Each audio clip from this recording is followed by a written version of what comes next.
Hello viewers, কেমন আছো তোমরা? আজ তোমাদেরকে আমি অ্যাস্ট্রোলজি ব্যাপারে ছোট্ট একটা তথ্য দেব। সেটি হচ্ছে, তোমরা শুক্র গ্রহের নাম তো অনেকেই শুনেছ, অনেকেই কি সবাই শুনেছ। তো সে বিষয়ে আজকে তোমাদেরকে আমি কিছু জানাতে চাচ্ছি। সেটি হচ্ছে, শুক্র গ্রহ হচ্ছে যতগুলো গ্রহ আছে আমাদের পৃথিবীতে, তার মধ্যে সবথেকে সুন্দর আর চকচকে গ্রহ হচ্ছে শুক্র গ্রহ। তো আমাদের মনে এখন প্রশ্ন জাগতে পারে যে এটির বিশেষত্ব কী। এটির বিশেষত্ব এটাই, যতগুলো গ্রহ আছে, তোমার যদি সবগুলো গ্রহ খারাপও থাকে, একা শুক্র গ্রহ তোমার সবগুলো গ্রহর কাজ প্রায় করে দেবে।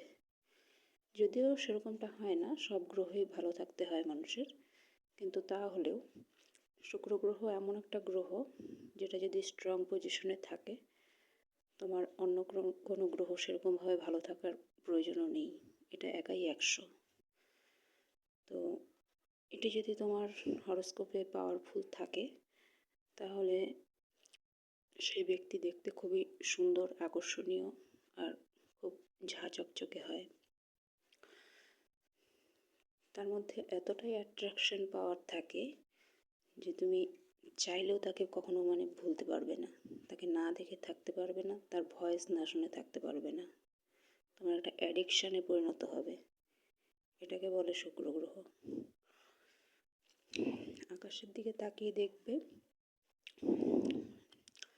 সব থেকে চকচকে যে গ্রহটি আছে সেটি শুক্র গ্রহ। অন্য আর যত গ্রহই আছে, কোনো গ্রহই কিন্তু ওরকম চকচক করবে না, কিন্তু দেখবে তুমি শুক্র গ্রহটা দেখলেই তুমি বুঝতে পারবে যে ওটা হচ্ছে সব থেকে চকচকে গ্রহ। তো সেটির প্রভাব যখন মানুষের মধ্যে পড়ে, তখন সেই মানুষকেও দেখতে সেরকমই হয়। সে খুবই চকচকে, এতটাই তার মধ্যে গ্ল্যামার থাকে যে তুমি চাইলেও তার থেকে চোখ সরাতে পারবে না। আর হচ্ছে, এটি সম্পর্কে আর কি বলবো, এই গ্রহ সম্পর্কে আমি যদি সারাদিনও ভিডিও করি তাও শেষ হবে না, কিন্তু এটি তো শর্ট ভিডিও, আমাকে লিমিটেড টাইমের মধ্যে কমপ্লিট করতে হয়, তাই আমি শর্টকাটে বললাম। তো ঠিক আছে, আজকের মতন এতটুকুই। নেক্সটে আরও কিছু